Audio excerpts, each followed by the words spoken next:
রাশিয়ার হামলা প্রতিহত করতে আমেরিকার প্রেসিডেন্ট ডোনাল্ড ট্রাম্প এবং কংগ্রেসের কাছে জরুরি ভিত্তিতে প্যাট্রিয়ট ক্ষেপণাস্ত্র ও আকাশ প্রতিরক্ষা ব্যবস্থা চেয়ে চিঠি দিয়েছেন ইউক্রেনের প্রেসিডেন্ট ভলোদিমির জেলেনস্কি।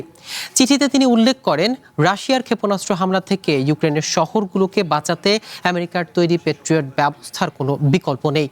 বিশ্বের মনোযোগ ইরানের যুদ্ধের দিকে থাকলেও ইউক্রেনকে অবহেলা না করার অনুরোধ জানান তিনি।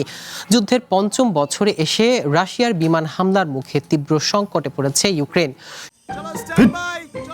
লাইফে কোনো কিছুর গ্যারান্টি নাই, তাই ইন্স্যুরেন্স করুন সিটি ব্যাংকে, কারণ ইন্স্যুরেন্স করলে সিটিতে সুরক্ষা পাবেন নিশ্চিন্তে। সর্বশেষ গত রবিবারও ইউক্রেনের ওপর একযোগে 30টি ব্যালিস্টিক ক্ষেপণাস্ত্র ছুড়েছে রুশ বাহিনী, যার মধ্যে মাত্র 11টি ভূপাতিত করতে পেরেছে দেশটির প্রতিরক্ষা ব্যবস্থা।